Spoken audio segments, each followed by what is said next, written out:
or be learned.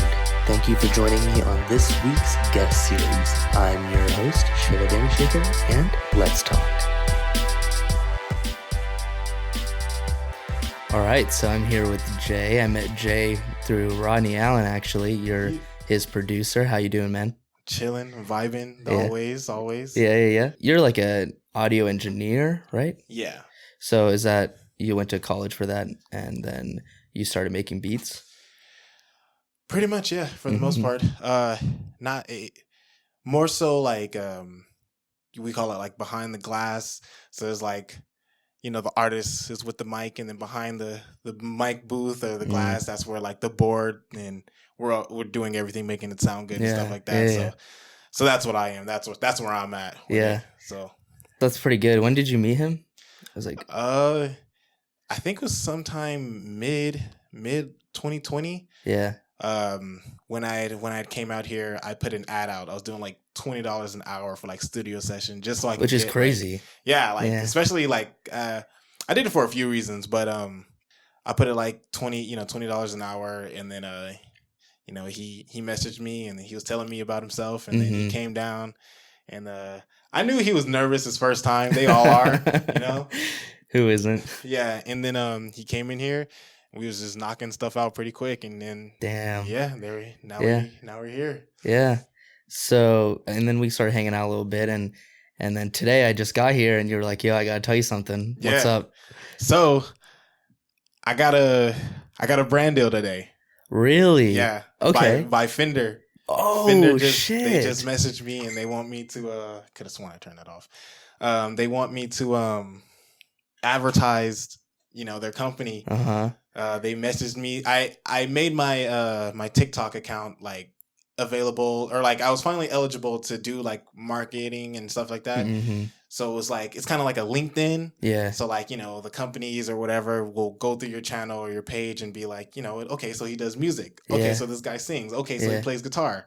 All my videos have guitar in it. So Fender saw that, and they're just like, yo, we want you to, whatever Fender products you have, which is just my bass, but hopefully they'll send me like a guitar or something. I don't know. Yeah. I don't know yet. I just emailed them back, but they're like, so we have a 2-week ad campaign or whatever.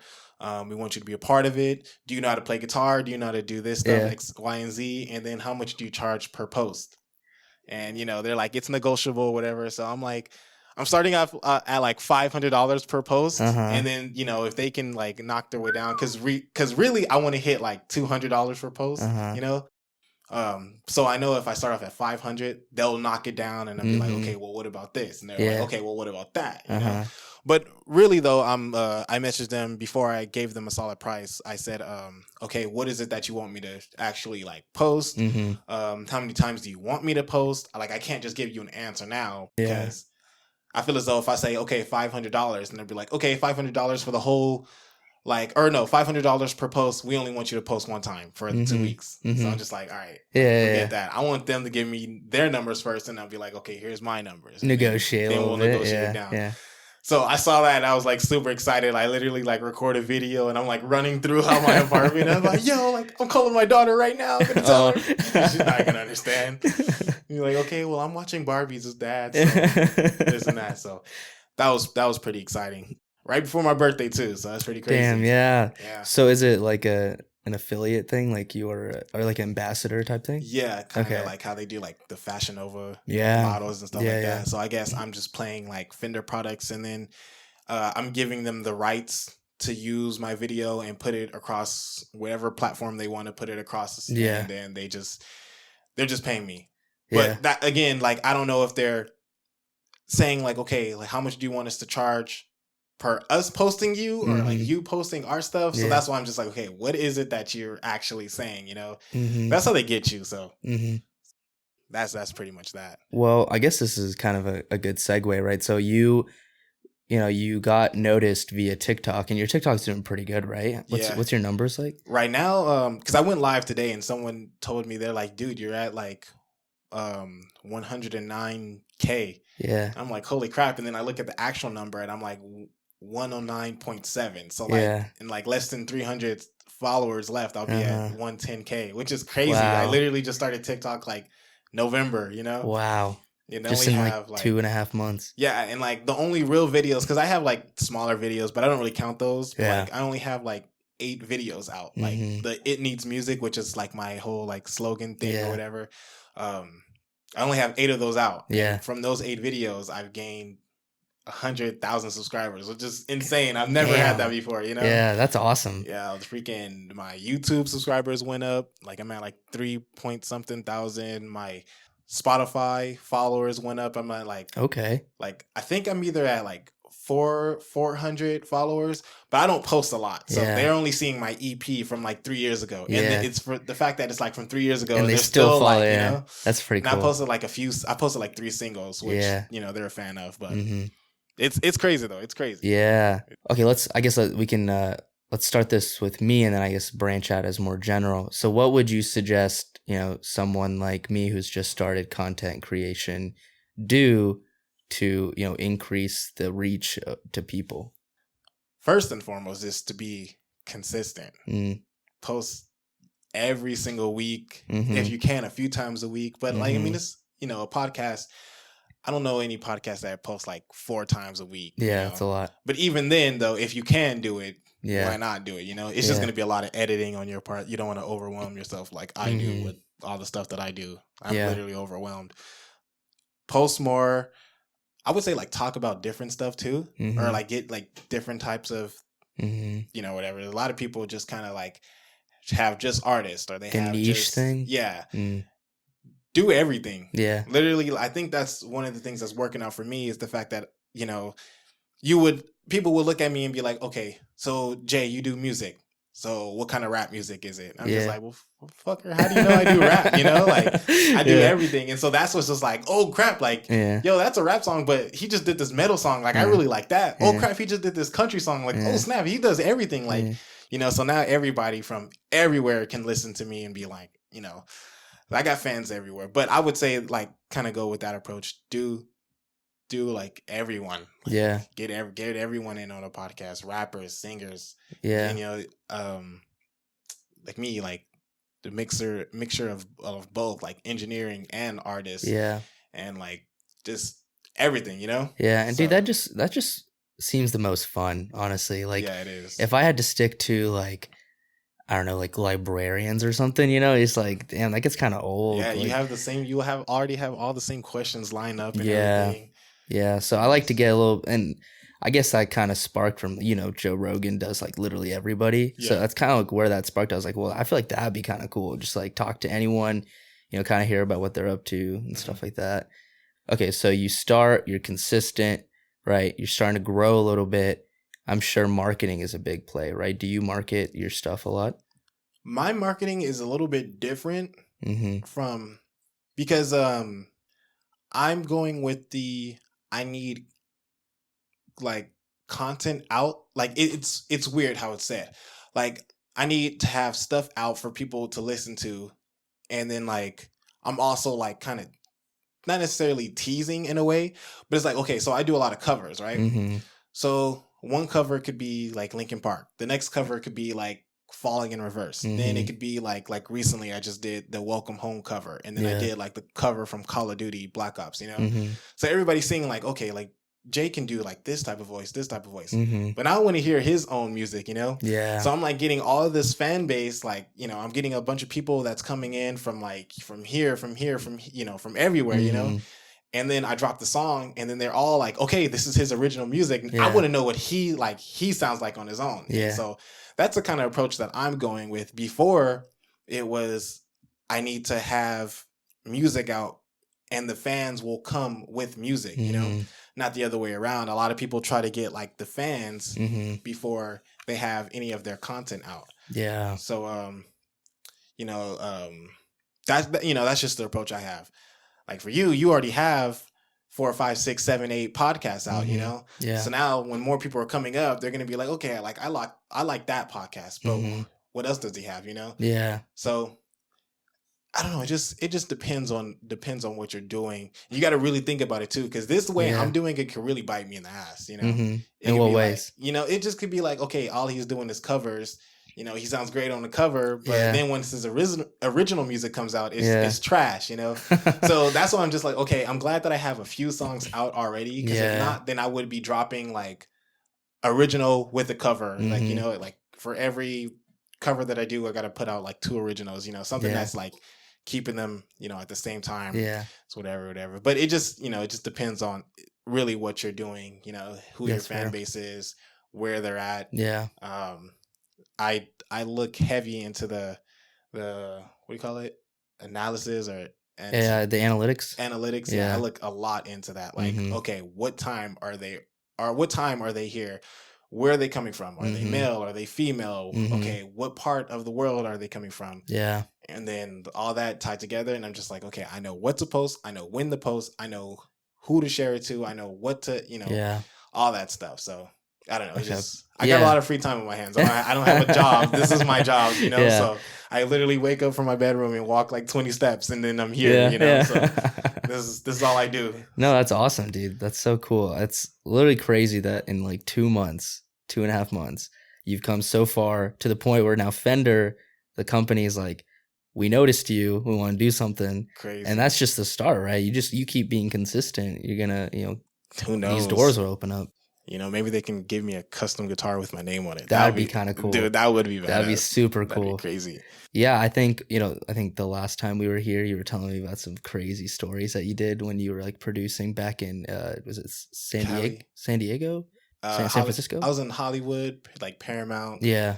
I've done some stuff like smaller like gigs around like the country. Like I've flown to Georgia just to play guitar. I don't know who it was for, but they were just like, you know, can you play some guitar for us? We know who you are. Like, you know, can you play some stuff like that? But yeah, I got some war stories. Okay, so you did one with Desiigner, right? I think you told me that story. Desiigner, this guy.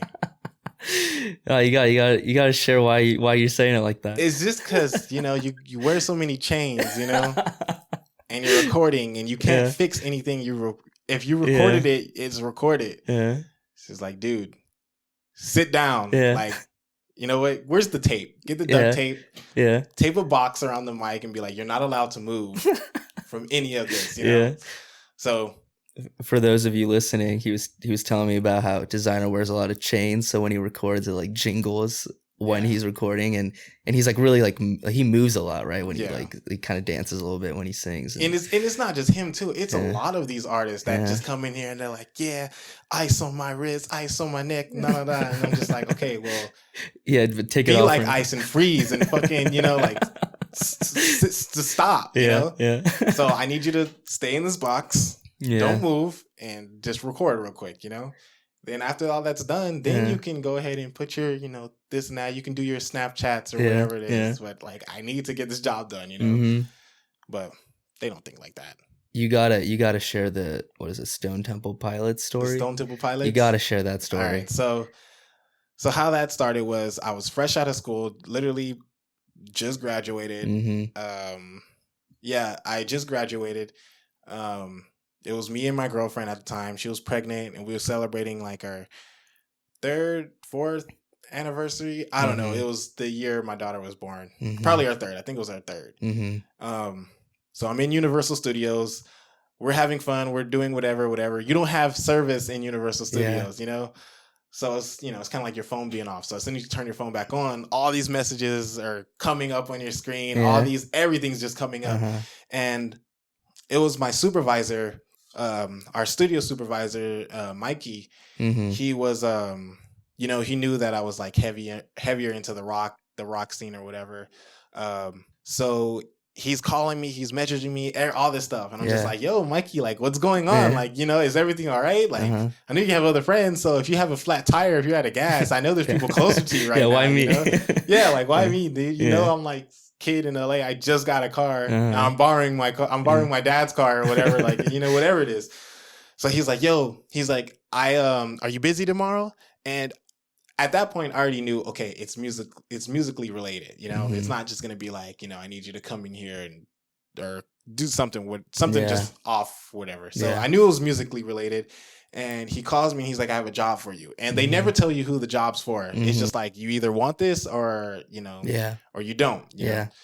They don't tell you who it is. They don't tell you if it's paid or not. It's either you just show up and do the job or you just don't. And I think actually me and my girl had something planned, but we already told her, like, because I've done sessions before, like overnight sessions, 3-day sessions, like, hey, when music comes up, I have to go. Like, because this could be my only chance. I never know who it's for. Even if it's for like somebody small that has like 2 subscribers or 2 listeners. That song comes out, you know, and it's like a fucking what's his name, Lil Nas X, who was sleeping on his sister's couch. And I did the song for him, and now like I'm just like, you know, you never know. You never know. You never know. So I did it, so I accepted it. I told her, she was like, okay, go. So I have like $10 in my pocket, and that's just for gas to get back or there, or whatever it is. Maybe to like get a 7-Eleven pizza if I get hungry, you know. So I go there, and it's in like Paramount. And he sends me an address. I'm driving. I'm getting off the freeway. As I get off the freeway, I'm like, yo, like, these houses are big as hell, you know, like, what the heck? Like, these houses are huge. Like, man, they're like community colleges. Yeah, like I wish I could only dream about having a house like this. Pull up to the house.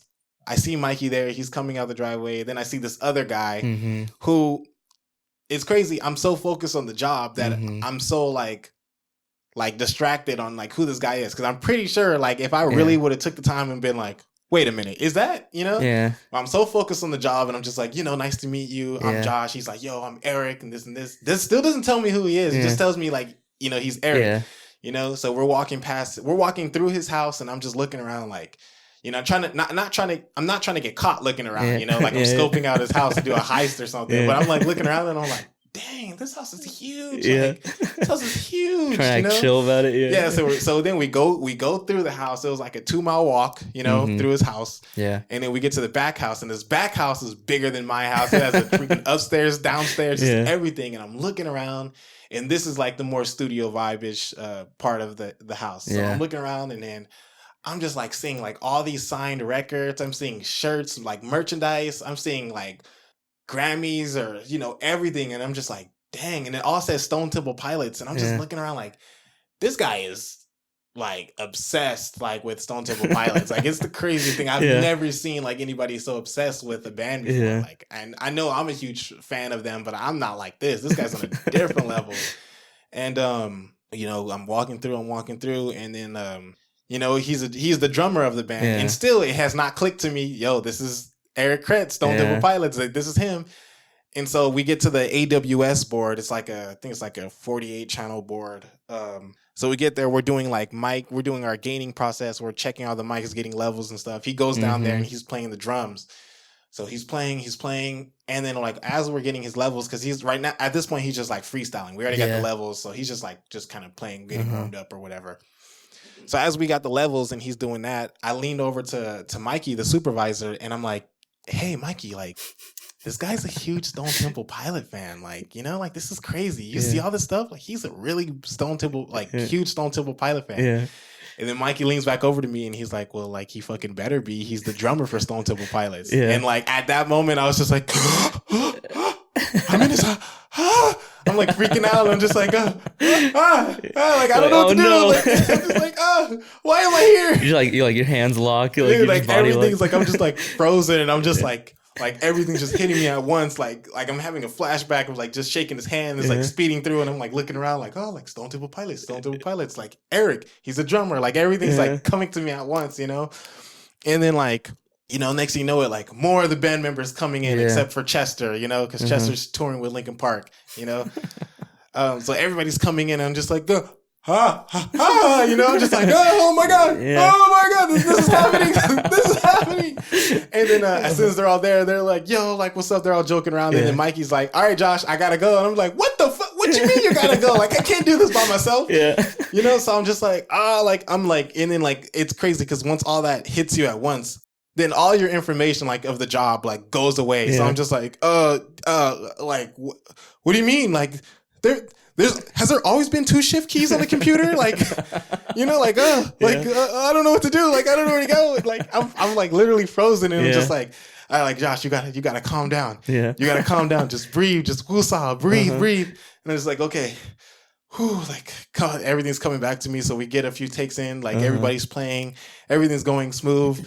And then like I'm not glad that the board broke, but I'm just like, okay, like I'm glad I get to stop, because now like there's so many problems going in wrong. Like I tried to rewire some stuff and I got the board broke. Like the board like had like some issues. Like I guess it was the like soundboard. Yeah, like his equipment, his recording board. It started to like have like some kind of issue. I tried to work on it a little bit, got it enough to like finish through what we were doing, like the song that we were doing. But you know, it's just his home studio, so I'm pretty sure he's like, I'm not gonna say he probably doesn't care about the board, but I'm pretty sure he probably goes to like a bigger studio and like does bigger things, you know. So it's probably just like a small maintenance. So we got done, and then like again, I only have like the $10 in my pocket, so everybody's like, oh, like you guys want to eat? And then I'm just like, I mean, yeah, I'm pretty hungry, you know. I'm just like, yeah, but like I can like, you know, get like a burger or like Domino's. Or if you can show me where like the closest like 7-Eleven is or McDonald's, like I can just go get something and come back. And like, nah, man, don't worry about it. We got it. And I'm just like, oh, thank you, because I was gonna come back with like 4 chicken wings and like a Slurpee. So you guys are everybody share. Yeah, you guys are gonna have fucking quail and shit. And I'm just gonna be the only one like, yeah, like no, like this is great. It's a little burnt, but like you know, the 7-Eleven microwaves, you never know. Like you know, you never know what to put the, you know, the right time on there. And it's like, no, we got it. And they're like, have you ever tried this type of food? I'm like, no. I was like, all right, we're gonna order this for you. And I'm like, all right, like, okay. So now like we're all eating and stuff like that. I tried to find the Snapchat of it, because I really did. I did like a hidden snap, like put it like right above the table. I'm just like, what's right now? You know, I'm trying to get it, but I can't remember like what time it was, like, because I know it had to be around March, but I just can't find the video. I have so many videos, and it's just like that small little 3-second clip, you know. Yeah, you gotta send that to me. Yeah, if I find it, I'll definitely get it. Like I'll definitely send it to you. But it's just so funny, like how that came about. And then you know, Eric, he gave me like $50. Like he's like, you know, thank you for helping us out today. Like gave me $50. He's like, you ever need anything, you know, hit my number up. So he gave me his number. I messaged him once, but I wasn't trying to like continue to message him, because I'm just like, okay, like, yes, I get it. He's a rock star. Yes, I get it. He's toured all over the world. You know, he's all this stuff.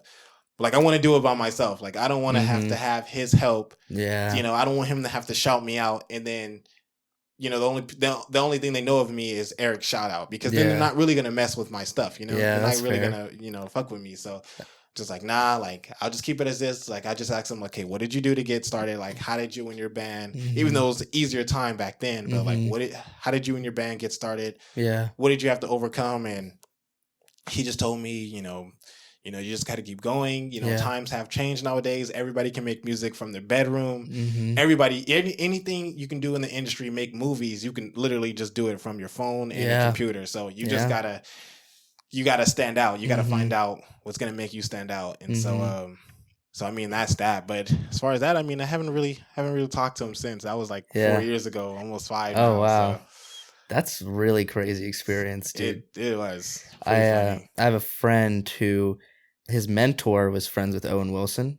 Oh shit! And they were, you know, was in Atlanta, and my friend's in Atlanta, and Owen Wilson comes and visits, and my friend's like, okay, well, you know, he's talking to his mentor. He's like, yeah, I got a buddy coming over, and he's like, okay, cool, and he goes, you know, Owen Wilson. He goes, yeah, like he like, that sounds familiar, but yeah, sure. Yeah. You know, Owen Wilson walks through the door and he goes, oh shit, like it's Owen Wilson, you know. And why I bring this up is, you know, he was really against taking photos. Like he didn't like people taking photos with him, even though he was like good friends with that mentor. Yeah. He was like, nah, I don't like photos. So it's like, I feel like celebrities just like don't really like getting their pictures taken anymore, because everyone's got a phone out nowadays, and it's like invasion of privacy. Yeah. That was actually one of our units in school. It's called like studio etiquette. So it's like, if you're recording and Beyonce walks in, you better know how to fucking control yourself. Yeah. You know? You don't take out your phone and just like start freaking out. Beyonce, can I get a quick selfie? Hey, Jay-Z, listen to my mixtape real quick before we start. You know, it's just that's how you get kicked out. Yeah. So that's why I'm glad Eric was downstairs and I was just like, you know. I had a friend, Hector, you know who Marshmello is? The artist Marshmello? So, again, like you'll be in the studio one time or you know, whatever time it is, and then they'll literally just be like, hey, we got somebody coming over. Can you do the session real quick? Yeah. He said, sure. Next thing you know it, no, it's Marshmello and who's the other guy that's singing on it? It's the song Happier. I know what you're talking about. The lately I've been thinking. I forget who else is on it.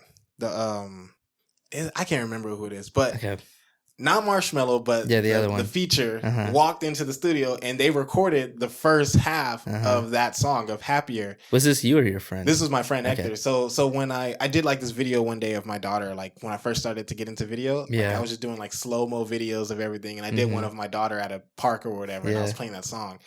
And he hit me up and he's like, yo, that's crazy. I have like credits on that song. Like me and like I recorded like the first half of that song.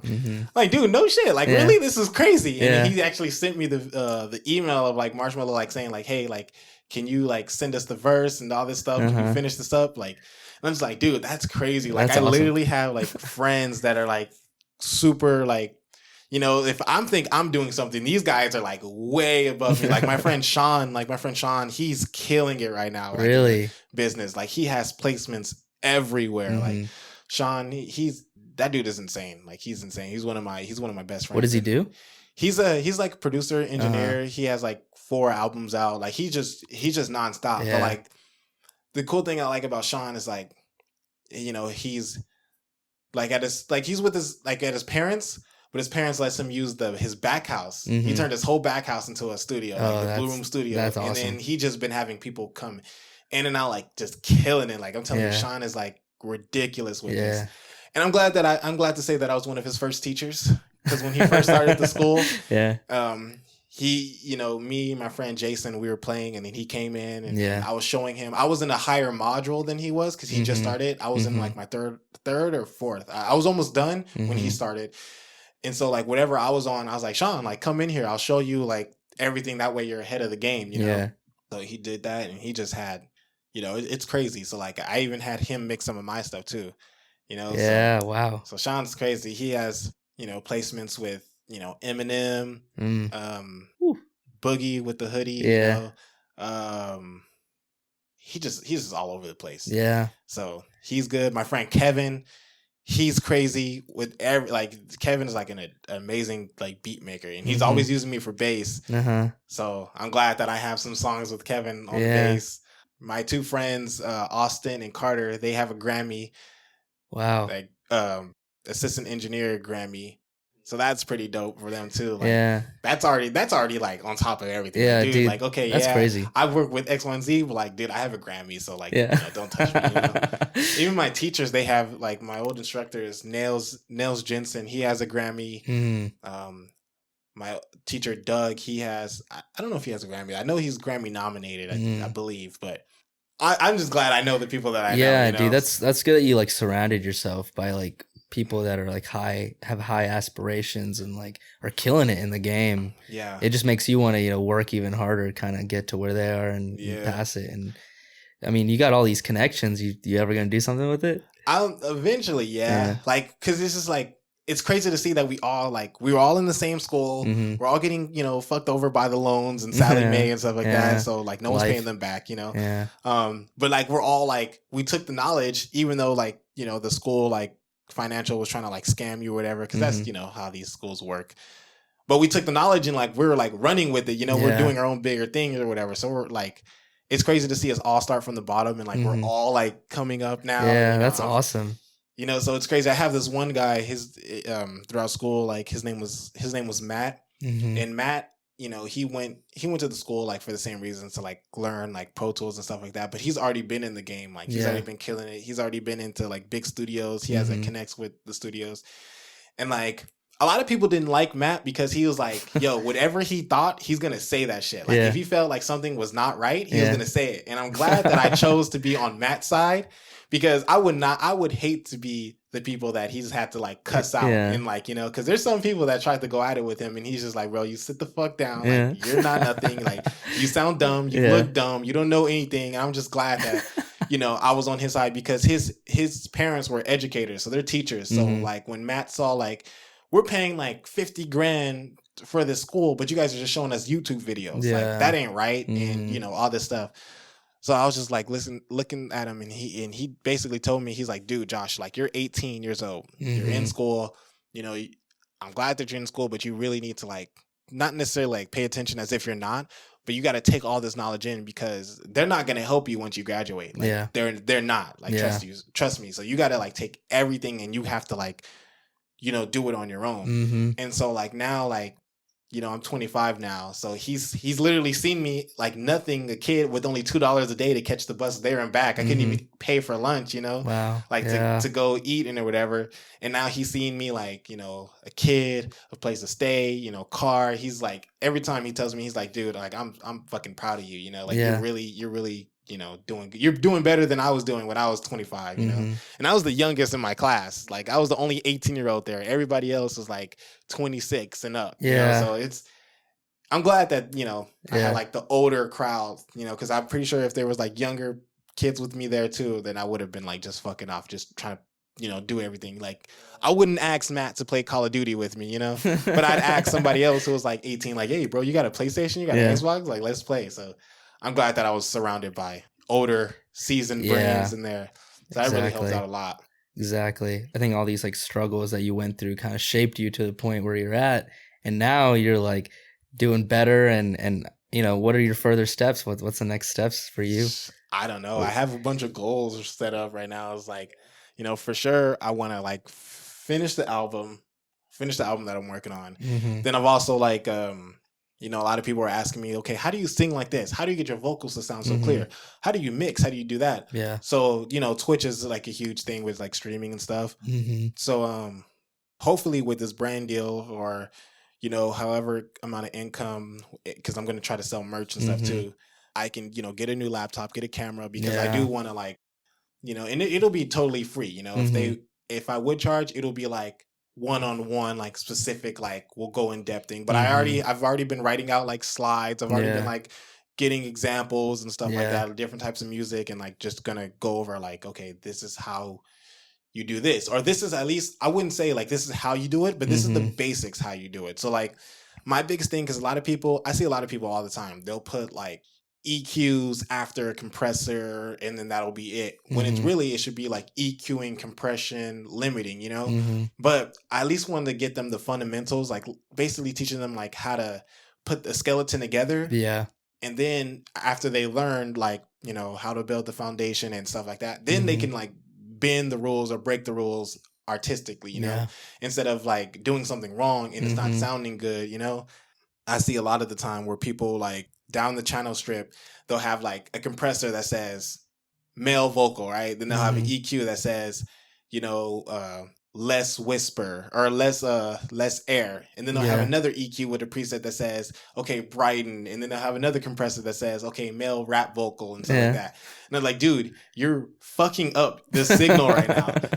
Trust me. There's only one signal going there. So if you put an EQ that says, okay, I want you to put it high, and then you put an EQ at the bottom that's low, you're literally just subtracting the two EQs, and whatever the difference is what you're getting. It's not like it's going to bring out this, but like take this down. It's only one signal you can affect, Yeah, dude. So I want to get, out of that mindset, editing is hard. Yeah, it is hard. So hard. Like another thing too, like, people like think you need to put like so much into a studio. Like, trust me. You do not. Everything that I have in my room has, besides like the the stuff I got from school, has probably cost me like less than $1,000. Probably if I were to give an exact amount or like around the exact amount, it's probably like $500. Like, and I just go the cheap route. As long as it works and it's good, and sometimes people don't know the value of it. Yeah. You use that to your advantage. Yeah. Like my dock right there. That's a $150 dock. The guy didn't know what it was. He sold it to me for $40. I didn't tell him shit. Wow.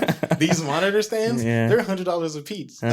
I got them for $40. Yeah. All together. Damn. So I'm just like, oh, does it work? Can I check it out? Yeah. And you just make it real quick. You do the deal real quick. Because, I mean, I'm not ripping them off, but they sold it to me. Yeah, so I mean, you got to start somewhere, dude. Yeah. And I think people overestimate how much they need. Like we said earlier, you mentioned, people think they need followers before making content, but it's always the other way around. It's very humble starting beginnings. You don't got a lot of followers, you don't have the best equipment, you got to work with what you got, and you got to work your way up. And I think that's such a awesome journey, but it's obviously a hard one for sure. It is hard, but there's two things that that really like help you like as you're going on? So I start off with literally nothing. I posted a video up there. I already know I'm not expecting a lot of like a lot, you know? So if I get like 5 people to watch this video, I'm just like, oh shit, like for only like one subscriber, like 5 people saw it, like 2 people shared it, like you know? So I'm already like, okay, like I know I'm not gonna do big numbers, but I know like, okay, this is where I'm at. This is where I'm at. As I go on bigger and bigger, I'm just like, all right, you know, cool. That, you know, that's cool. The less that you have, the more creative you are.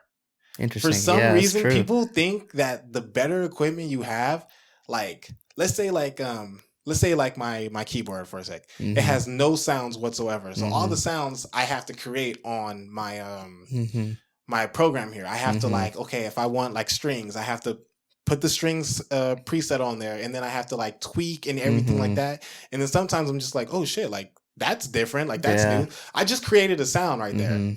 But there are keyboards and there are like MIDI equipment that have like sounds in them. You put the strings on there, but now you just put the strings on there. The strings sound quote unquote good, but everybody now has that sound. So that's not creative or anything, you know? So it's like the less you have, the more creative you are. So that's why I try to tell people like, you don't need a $500 guitar. Get the $20 guitar. Because if you can get a $20 guitar to sound good and you can get really creative on that with like 20 frets, imagine when you get the $120 guitar with 24 frets, you know, you're going to be killing it, you know? And it's like the same thing, right? The mic I have currently is like $40, $50. So it's a decent mic, but you know, it obviously has its downfalls because it's only $50. So I have to do a lot more editing to make it sound like a better mic. But, you know, and because of that, when I finally do end up getting a better mic, I know why it's better. And I can really appreciate that, you know, it's like, I didn't start off buying a $500, you know, the Shure SM7B mic, and not knowing what to do. I'm like, I don't know why everybody buys this, but I bought it too. So it's not like that. I'm like, I work my way up, and like, you know, most everything I do is like almost free. Like I use all free software at the moment. So as I like keep buying better software, I can really appreciate why I'm paying for this. So I think that's also a big thing too. Yep. Most definitely. I didn't even like when I first started, I never got into Pro Tools. I was like, fuck Pro Tools. You really hate Pro Tools. I really do. I hate Pro Tools, and I actually just hate like I hate all of them. I'm not even gonna lie to you. I hate them all. I don't know, man. Audacity's been kind of mean to me lately. Oh man. No, literally, like I hate Logic for audio. I hate putting audio on Logic, but for some reason lately, Logic has been working better, at least for me. And I know it's probably my laptop too. But like Logic has just been doing a lot better for me with audio. So I've been doing a lot of more stuff in Logic, but I still hate Logic. And I just hate Pro Tools because I just hate it. But like they're like the whole Avid company are just a bunch of assholes.